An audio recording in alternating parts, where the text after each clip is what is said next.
Novamente queremos saudar todos vocês que estão nos acompanhando no momento de cura e libertação, para essa sequência que estamos fazendo. Quero só lembrá-lo que é uma sequência. Começamos esses estudos e estou fazendo aos pedaços para não ficar cansativo, então você tem que pegar a sequência corretinha, e como está tudo aí no YouTube, é só pegar a numeração e começar desde o começo. Você que está chegando agora, e pega todos os vídeos, são pequenos, curtos, 10 minutos, 15 minutos cada um, e você consegue assistir todos eles e não perde a sequência de libertação. Terminamos falando dos princípios de Deus sobre libertação dos laços e dos vínculos com relação ao povo de Israel, lendo o livro de Deuteronômio 18, do versículo 9 em diante. Pegamos o princípio que está por trás e aplicamos na cultura de hoje. A cultura pode mudar, mas os princípios de Deus não mudam. E quando a gente estava lendo Deuteronômio 18, a partir do verso 9, ali tem item por item os princípios de Deus sobre os laços e os vínculos, e aplicamos. Mas quando chegamos nos últimos versículos ainda da sequência, que é capítulo 8, verso 9, só para completar, como é que Deus termina dizendo a respeito deste povo que faz essa abominação. O verso 12 diz assim, eu quero que você preste bem atenção no verso 12: pois todo aquele que faz tal coisa é abominação ao Senhor, e por estas abominações o Senhor teu Deus os lança de diante de ti. Perfeito serás para com o Senhor teu Deus, porque estas nações que hás de possuir ouvem os prognosticadores e os adivinhadores, porém a ti o Senhor teu Deus não permitiu tal coisa. Essa é a grande realidade. Por isso que quando nós falamos desde o início que libertação é para aquele que já tem Jesus como Senhor da sua vida, libertação é para aquele que crê no Senhor, para aquele que anda no Evangelho do Senhor, então está aqui claro, Deus está dizendo, isso aqui não é para os povos pagãos, é para você. Para você não é permitido fazer essas coisas, porque são abominações. E quando a gente pega todos esses princípios que eu falei no último vídeo, completei no último vídeo, quando a gente aplica esses princípios à cultura atual, nós descobrimos que tem tantas coisas que foram criadas, que são manipuladas pelo reino das trevas com uma sutileza tão grande, e isso vai entrando no meio das famílias, e as famílias não vão percebendo, e aos pouquinhos vão vendo como essas coisas acabam influenciando espiritualmente e trazendo tanta consequência maligna para uma família, para uma casa e assim por diante. E eu não preciso nem falar aqui da questão dos vícios, é óbvio que não precisaria nem falar aqui.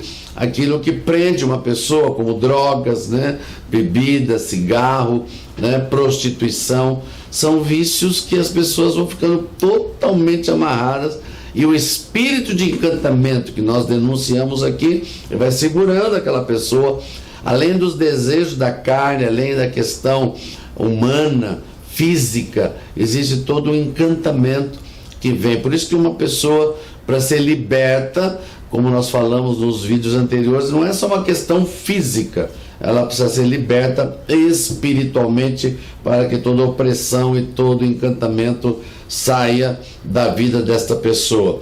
Mas pegando alguns outros exemplos muito interessantes, falamos aqui das novelas, num dos itens, mas quando a gente fala das novelas, eu não estou falando de uma TV específica, eu estou falando do espírito que age nas novelas. Um dia nós conseguimos um vídeo de uma pessoa ligada às novelas, uma atriz que inclusive já está aposentada. Foi feita uma entrevista com ela, culturalmente falando, historicamente, para um estudo que uns alunos estavam fazendo, e no meio ela respondeu algumas perguntas que para nós foram muito interessantes, como por exemplo, algumas novelas, quem escolhe o artista que vai participar da novela não é o diretor da novela, quem escolhe é o pai de santo incorporado. Então, na verdade, é uma entidade maligna que escolhe quem vai ser aquele artista e assim por diante. E depois todo o script é consagrado. Para quê? Presta bem atenção, isso vai cair uma tremenda descoberta para você. Quando você liga a televisão na sua casa e assiste uma novela, você está permitindo que aquele assunto entre dentro da tua casa. Se ele estiver consagrado a demônios, você está permitindo que os demônios entrem. Quais são as consagrações? E agora não precisava ser nenhuma pessoa crente para descobrir isso. O que tem atrás das novelas de modo geral, não importa a televisão. As novelas trazem prostituição, né, adultério, mais de um casamento, um trai o outro, né, bebida à vontade, rebelião de filhos, né, traição de pais contra filhos, filhos contra pai. Gente, não tem nada moral, nada cultural bom. Então só pode ser coisa satânica. Deus não trabalha com traição, com rebelião, com adultério, com prostituição, com vício. Deus não trabalha. Se Deus não trabalha com isso, o que tem nas novelas então? Então as pessoas assistem achando que uma coisa é normal, mas aquilo vai entrando na mente e aqueles demônios que foram consagrados vão entrando na tua casa e trazendo destruição na tua família, fazendo com que os teus filhos se droguem, fazendo com que as pessoas casadas se adulterem, se separem, onde não há mais nenhuma moral, e é isso que está por trás dessas questões. Um outro assunto muito forte que a gente tem que tratar é a questão das artes marciais. É um assunto bastante polêmico, mas nós temos que entrar pela palavra de Deus, né? Durante muito tempo eu estudei as artes marciais, todas elas, todos os vínculos possíveis, tudo aquilo que está por trás de uma arte marcial, né? Quais são os vínculos que podem afetar a vida de uma pessoa. E é óbvio que é imenso o estudo, porque são muitas artes marciais, mas você vê que quando tem faixas coloridas, aí você entra no sincretismo religioso e descobre que cada cor de faixa está ligado a uma entidade maligna, né? No caso do karatê, os gritos do karatê, tem toda uma consagração atrás dos gritos do karatê e assim por diante e outras coisas. Eu sei que a polêmica se causa porque muitos chegam e dizem, mas eu não faço essas consagrações. Mas se você prestar atenção em alguns itens, como por exemplo tatame, né? Por que ninguém entra calçado no tatame? Por que tem que ser descalço? Para pensar sobre isso. Aí você vem na palavra de Deus e você descobre que a nossa planta dos pés é algo que traz autoridade onde você pisa. E se você pisa no lugar que não deveria pisar, num lugar maligno, você está contaminando o lugar de onde você tem autoridade para pisar. Então, se o tatame é consagrado a outros mestres que já morreram, a outras coisas, você não está pisando em terra santa. Você está pisando com o teu calcanhar ali, fazendo o contato e a devida consagração que é feita. Mas depois de muitos anos de discutir muito isso, muitas pessoas, principalmente crentes que têm academia, falam, mas lá na minha academia a gente põe música evangélica, não põe isso, não põe aquilo. E eu ficava discutindo, tentando mostrar item por item, aquelas discussões estéreis que levam hora, porque nós não estamos aqui para convencer ninguém, nós estamos aqui para explicar o que nós entendemos da palavra de Deus, a decisão sempre é da pessoa.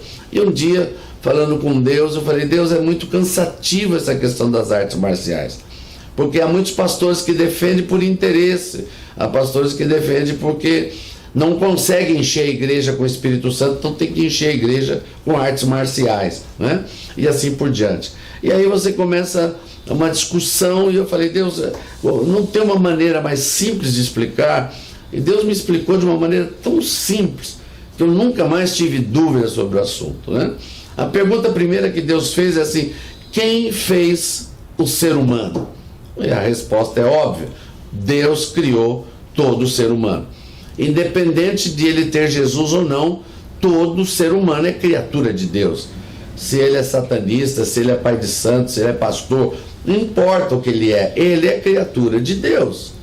E uma criatura de Deus foi feita com um objetivo. E Deus perguntou, qual é o objetivo de eu ter criado o ser humano? E aí eu descubro na palavra de Deus, que Deus diz assim, para louvor da sua própria glória. Então o ser humano foi criado para louvor da glória de Deus. Então pense em duas criaturas de Deus, criadas por louvor de Deus, e que entram no ringue, ou em qualquer lugar, para um bater no outro, como esporte. Para quem Deus vai torcer? E Deus perguntou: para quem você acha que eu torceria? Eu disse: Senhor, eu creio que eu não gostaria de ver duas criaturas minhas se batendo, nem que fosse por esporte. Falou assim: eu como Deus também não aceito esse tipo de coisa. Então a questão ficou simples para mim. Não é questão de saber se a arte marcial é contaminada, se tem coisa por trás, se tem demônio por trás, se tem contaminação, se tem consagração. Para mim acabou o problema. Deus não quer duas criaturas dele se batendo, nem por esporte. Agora imagine isso dentro de uma igreja onde Espírito Santo é o dono da igreja e onde se tem esse tipo de esporte. Então eu não tenho mais dúvida sobre isso, que é contrário à palavra de Deus. E nós não precisamos disso para o Evangelho. Nós precisamos do Evangelho puro e santo, de pessoas que têm santidade no Senhor e não precisam entrar pelas armas que o diabo criou neste mundo. Outras questões muito interessantes, né, que a gente pode discutir aqui. Eu estava lendo um livro que eu ganhei sobre uma cultura milenar chinesa dos budistas. E aí fui descobrir que essa questão da acupuntura, ela tem mais de 2000 anos, ou 1000 por aí, veio dos budistas, não japoneses, mas budistas chineses, que através de alguns estudos descobriram que o corpo humano é cheio de entradas que podem ser energizadas. E uma das maneiras de fazer com que a sua própria cultura budista, os deuses budistas, pudesse penetrar no corpo do humano, seria criar uma forma de que eles tivessem contato com o corpo.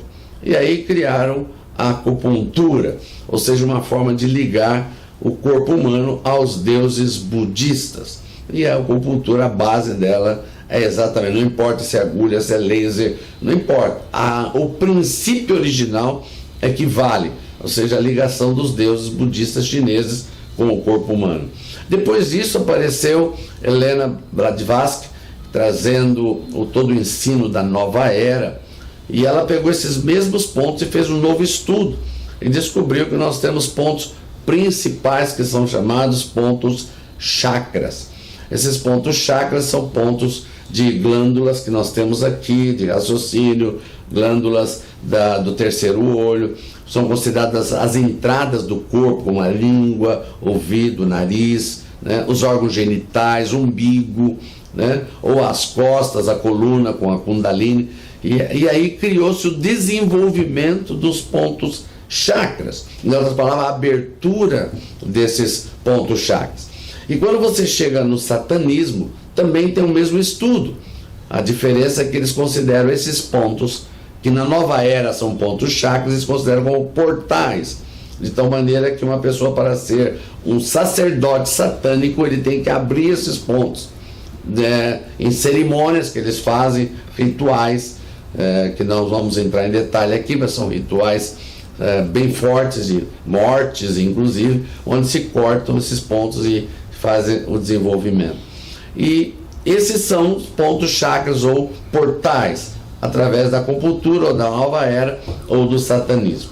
E aí a gente começa a estudar esses assuntos, como isso é muito sutil.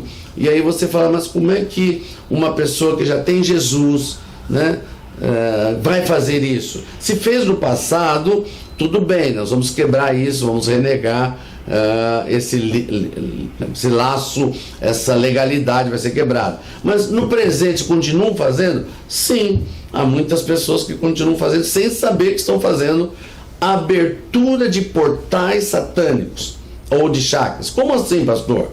Através do piercing. O piercing, se você estudar, o problema é que as pessoas não estudam. O povo de Deus perece por falta de conhecimento. O piercing é a abertura dos pontos chakras. Veja onde são colocados os piercings: na língua, no umbigo, nos órgãos genitais, nas orelhas, e em pontos, né, na sobrancelha, que são os pontos chakras. é uma abertura e uma forma que Satanás quer enganar o povo de Deus e assim por diante. Quando eu estou falando de piercing, eu não estou falando de brincos. A questão dos brincos tem que ser explicada muito bem. Brinco nunca foi proibido para as mulheres. No Velho Testamento as mulheres usavam brinco, argolas e tudo mais. E o próprio apóstolo Pedro, no Novo Testamento, ele não está condenando os brincos, ele está falando, não seja o brinco que traga beleza para a mulher, mas o seu interior, porque muitas mulheres começam a pôr brinco, se enfeitar e acham que isso é que traz a beleza. E ele está dizendo, não seja isso, não transforme a beleza que Deus te deu nos objetos que você põe, mas ele não está dizendo que é proibido. Mas no Velho Testamento existe uma coisa muito interessante, os judeus tinham escravos, e os escravos, quando chegava no cinquentenário, ou seja, no jubileu judaico, que é 50 anos, por lei, era obrigado um judeu a libertar o seu escravo, era obrigado. Ninguém podia ter escravos quando vinha o jubileu. O que acontecia? Alguns escravos amavam seus patrões, gostavam, era um outro tipo de escravidão. Mas como é que eles podiam provar que eles não queriam ser livres? Então estabeleceram uma segunda lei. Qual foi a segunda lei? Fure a orelha daquele escravo que não quer ser livre. Então quando um homem passava na rua, andava e via um brinco, significava um escravo que não quer ser livre. O princípio é esse. Então imagina hoje um homem que usa brinco. O que ele está dizendo no mundo espiritual? Eu sou um escravo que não quero ser livre. Então aí Satanás vem, já que você não quer ser livre, então você vai trabalhar comigo.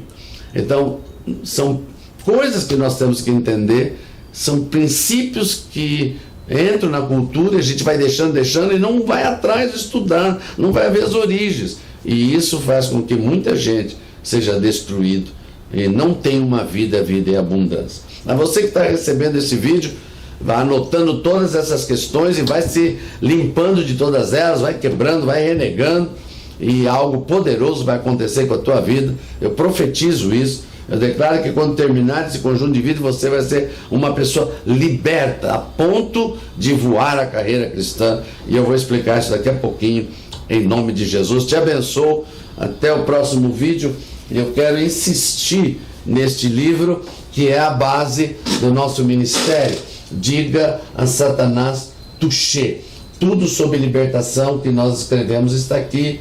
O meu testemunho pessoal está aqui dentro desse livro, e você pode adquiri-lo através do Shopping Chiquiná, que está aí no vídeo. Você chega na tua casa pelo correio, você paga pelo cartão de crédito e você vai ser abençoado. E adquira mais para dar para seus amigos que estão precisando de libertação, para distribuir na igreja. Tanta gente precisando de uma resposta de libertação, e esse livro vai te dar essa resposta em nome de Jesus. E não esqueça, inscreva-se no canal, divulgue o canal, peça para fazer a sequência correta e você vai ser muito abençoado. E não esqueça do ok e de gostei, em nome de Jesus. Amém.